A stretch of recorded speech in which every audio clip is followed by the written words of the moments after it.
নামাজ পড়লে কোথায় যায়? কারণ নামাজ হচ্ছে জান্নাতের। নামাজ যারা আদায় করে তাদেরকে বলা হয়, নামাজ যারা আদায় করে তাদেরকে বলা হয়, নামাজ যারা আদায় করে তাদেরকে বলা হয় নামাজি। নামাজ হচ্ছে জান্নাতের চাবি। নামাজ পড়লে কোথায় যায়? এখন আমি একটা প্রশ্ন করব, নামাজ পড়লে কোথায় যায়? সবাই বলতে হবে নামাজ পড়লে কোথায় যায়। এখন আমি একটা প্রশ্ন করব, সবাই একটু স্বাধীনভাবে উত্তর দিবেন, যার যেটা মন চায় সেটা উত্তর দিবেন। প্রত্যেক নামাজি কি জান্নাতি? তাহলে তো আপনি এক মুখে দুই কথা বলছেন। আপনি এক মুখে বলতেছেন যে নামাজ পড়লে জান্নাত, আবার আর মুখে বলতেছেন না প্রত্যেক নামাজি জান্নাতি না। তো এক মুখে হয় হতা। আপনি কত বছর ধরে নামাজ পড়েন? কয় হবে তো 50-60 বছর। আমি বললাম যে 60 বছর ধরে যেহেতু নামাজ পড়েন তাহলে তো জান্নাত পাইয়া গেছেন মনে হয়।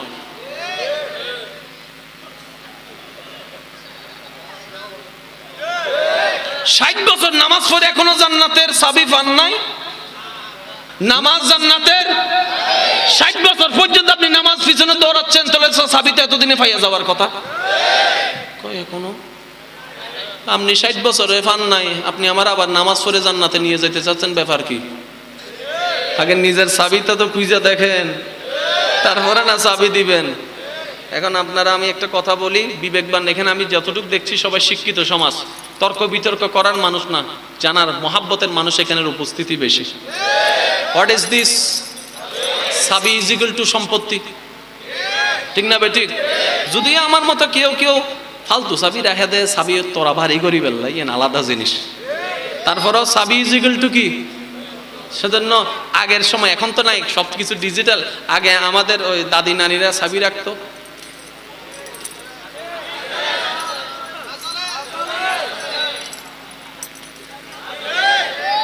নতুন ঘরের বউ যারাই আসতো 2 নম্বর 3 নম্বর 4 নম্বর 5 নম্বর, সবার চোখ ঠিক না? আমি জিজ্ঞেস করলাম, বোন এত কিছু থাকতে তুই চাবির দিকে চোখ দেশ কেন? কই বুঝছ নাই, এটা সংসার, সংসারের চাবিটা এখন শাশুড়ির কাছে, কারণ উনি প্রধান। যার কাছে চাবি উনি, যার কাছে চাবি। আমি কই তোর শাশুড়ির গরিব তো কোনো টাকা পয়সাও নাই, ধন সম্পত্তি নাই। কই সম্পত্তি লাগবে না, মান সম্মান বড় জিনিস, ইজ্জত প্রেস্টিজ। চাবি যার কাছে প্রধান তিনি। এখন আমি খুশি হই, আমার ভাই একজনকে বললাম, ভাই ধরেন মোকাররম বাড়ির চাবি আপনার হাতে।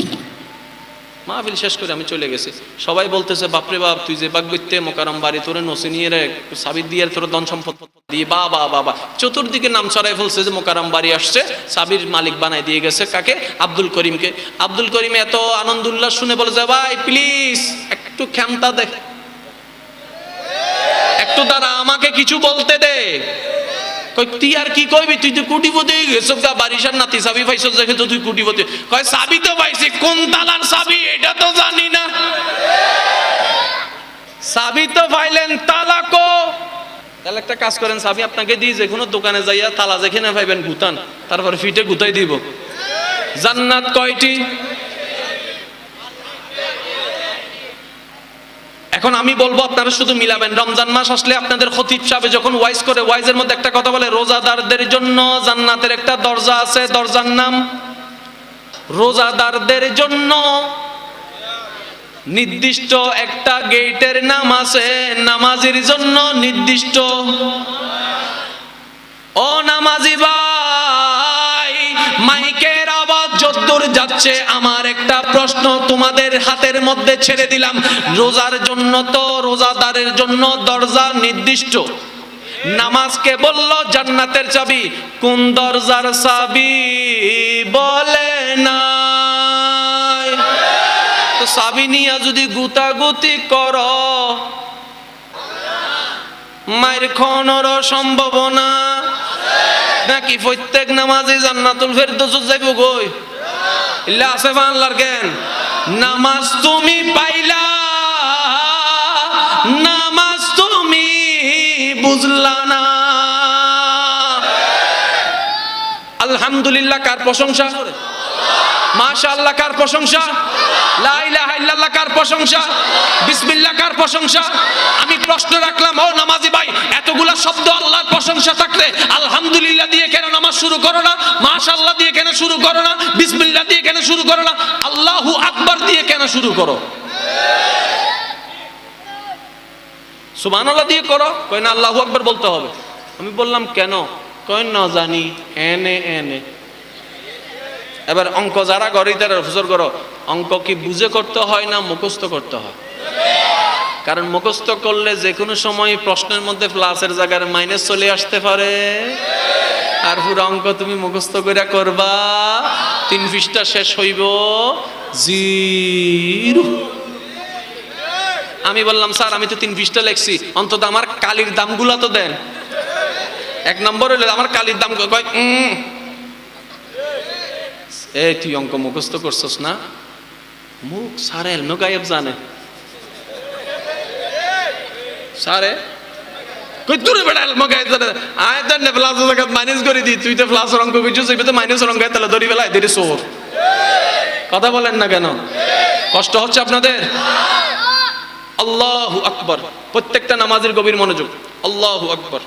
হাত কোলা না বাঁধা। আল্লাহু আকবার, আল্লাহু আকবার, আল্লাহু আকবার। সামি আল্লাহু লিমান হামিদা। ভাই প্রত্যেক জায়গায় হাত বাইন্ধে রাখছো, এখানে খুলা দিলা কেন? বুঝেন নাই আমার কথা? আল্লাহ পাকের প্রতিটা কাজে রহস্য আছে না নাই? নাকি এমনে এমনে করে ফেলে? আমি বললাম নামাজ জান্নাতের চাবি, যেহেতু নামাজকে বানানো হয়েছে নিশ্চয়ই নামাজের মধ্যে অনেক রহস্য আর থাকবে, নাই বা কেন? রোজা তো মেরাজুল মুমিনিন নয়, হজ তো মেরাজুল মুমিনিন। নামাজকে যেহেতু মেরাজুল মুমিনিন বানাইছেন নিশ্চয়ই এখানের ভিতরে অনেক কারণও। আমি বললাম ভাই সব জায়গাতে হাত বাইন্ধে রাখলে এখানে কুলিয়া দিলা কেন? কোন জানি।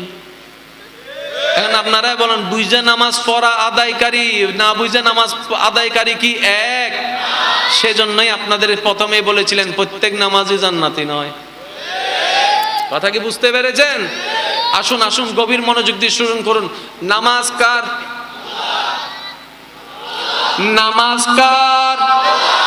তাকবীর কার? ফাতিহা কার? তাকবীর কার? সুবহানা রাব্বিল আলা কার? সুবহানা রাব্বিল আযীম কার? একজন বান্দা বদবর একজন ডাক্তার, বদবর একজন ইঞ্জিনিয়ার সবকিছু ছেড়ে কানের মধ্যে হাত দিল। আল্লাহ বলে কিরে কানের মধ্যে হাত দিছস কেন? কয় আল্লাহ আমি যত কিছু ছিলাম সব সম্পর্ক শেষ করে তোর দরবারে হাজিরা দিতে আসতেছি। আল্লাহ আমি তোমার দরবারে হাজিরা দিতে আসতেছি। আল্লাহু আকবার। হাত বেঁধে ফেললো। আল্লাহ বলে যে বান্দা তুই হাত বেঁধে ফেললি কেন? এইভাবে আসামির মতো দাঁড়াই আসস কেন? আল্লাহ গো তোমার একটু রহমত পাওয়ার জন্য, একটু দয়া পাওয়ার জন্য। মওলাকে আমি কোনো ডাক্তার হয়ে আসি নাই, ইঞ্জিনিয়ার হয়ে আসি নাই, তোমার দরবারে তোমার বান্দা হয়ে এসেছি। আল্লাহ আলহামদুলিল্লাহি রাব্বিল আলামিন। বান্দা যখন বলল আল্লাহ আলহামদুলিল্লাহি রাব্বিল আলামিন, বান্দা বলল, নিজের কানে শুনলো, আওয়াজটুকু জমিনটুকুকে ভেদ করে, আসমানকে ভেদ করে লা মাকানে আল্লাহ পাকের আরশে পর্যন্ত চলে গেছে। আমার নবী বলে উত্তরটুকু তোমরা শুনো না। যখন একজন বান্দা নামাজের ভিতরে আলহামদুলিল্লাহি রাব্বিল আলামিন বলে তখন আমার আল্লাহ পাক ওই বান্দার নামাজে আলহামদুলিল্লাহ শুনে আমার আল্লাহ পাক বলে ফেরেশতাদেরকে, ও ফেরেশতারা দেখো তোমরা তো বানাইতে নিষেধ করলা, এত মধুর করে কি তোমরা কখনো আমার ইবাদত করছো? দেখো দেখো আমার বান্দা কিভাবে আমার প্রশংসা করছে, আলহামদুলিল্লাহি রাব্বিল আলামিন বলছে। আমার আল্লাহ যখন এই কথাটা শুনে আমার আল্লাহ বলে হামিদানি আবদি, আমার বান্দা আমার প্রশংসা করলো। কিন্তু ওই আওয়াজটা আমরা শুনি, কারণ শোনার মতো পাওয়ারই কান আমাদের এখনো হয় না। যাদের হয়েছে তারা শুনছে। কথা কি বুঝতে পেরেছেন? আমি নামাজ পড়লাম, আমি এখন রুকুতে যাচ্ছি, সুবহান রাব্বিল আযীম, সুবহান রাব্বিল আযীম, সামি আল্লাহু লিমান হামিদা, আল্লাহু আকবার, সুবহান রাব্বিল আলা। আল্লাহ বলেছে কি করস তুই এগুলা? আল্লাহ একটু দয়া পাওয়ার জন্য। আমি বাস্তব কথাটা তুলে ধরছি। আল্লাহ একটু দয়া। আল্লাহ আমি অনেক গুনাহ করছি, আমাকে একটু মাফটা করে দেন, একটু মাফ করে দাও না মাওলা, মাফ করে দাও। আল্লাহ বলে যে তুই নামাজ পড়তেছস কেন? আল্লাহ নবী বলেছেন নামাজ হচ্ছে মেরাজ, অর্থাৎ আল্লাহ এবং বান্দা, স্রষ্টা এবং সৃষ্টির মধ্যে একটা সেতু বন্ধন। স্রষ্টা এবং সৃষ্টির মধ্যে একটা কি? প্রেমের সেতু বন্ধন। বান্দা যখন কোরআন তেলাওয়াত করে আল্লাহ পাক সেটার উত্তর দেয়, ঠিক না? আল্লাহ বলে যে আমার সাথে প্রেমের কানেকশন লাগাইতে চাও, আল্লাহ চাইতো। আমার রহমত চাও, আল্লাহ চাইতো। গুনাহ মাফ চাও, আল্লাহ চাইতো। আল্লাহ আমি তো চাই তোমার প্রিয় হতে, তাই তো নামাজে দাঁড়াই গেলাম। তাকবীর পড়লাম, কিয়াম করলাম, ফাতিহা পড়লাম, জম্মে সূরা মিলাইলাম, রুকু করলাম, সুবহান রাব্বিল আযীম বললাম, সামি আল্লাহু লিমান হামিদা বললাম, রব্বানা লাকাল হামদ বললাম, আল্লাহু আকবার বললাম, সুবহান রাব্বিল আলা বললাম, সবকিছু করলাম মাওলা তোমার রহমত পাওয়ার জন্য, মাগফিরাত পাওয়ার জন্য, নাজাত পাওয়ার জন্য, তোমার থেকে একটু খাস রহমত পাওয়ার জন্য, তোমার সাথে একটু সম্পর্কটা গঠন করার জন্য, তোমার সাথে একটু সম্পর্কটাকে কঠিন করার জন্য, দৃঢ় করার জন্য। আল্লাহ বলে যে আমার সাথে সম্পর্ক কঠিন করার জন্য, আমার সাথে সম্পর্ক দৃঢ় করার জন্য তুমি নামাজে দাঁড়াইছো, আল্লাহ দাঁড়াইছি। আল্লাহ বলে যে সব শেষ করছো, আল্লাহ করেছি। রুকু করেছো, আল্লাহ করেছি। তাসবিহ পড়েছো, পড়েছি। আল্লাহ পাক বলে যে যদি সম্পর্ক তৈরি করতে চাও তাহলে আমার নবীকে সালাম দাও। আল্লাহ, নামাজ তো তোমার, তাকবীর তোমার, তো সব তোমার, এখানে থার্ড পারসনকে ঢুকাচ্ছ কেন? এটা তো বান্দা এবং আল্লাহর মাঝখানের জিনিস, তুমি নবীকে ঢুকাচ্ছ কেন? আল্লাহ বলে যে যেখানে আমার নবী নাই সেই জিনিস আমি নিই না।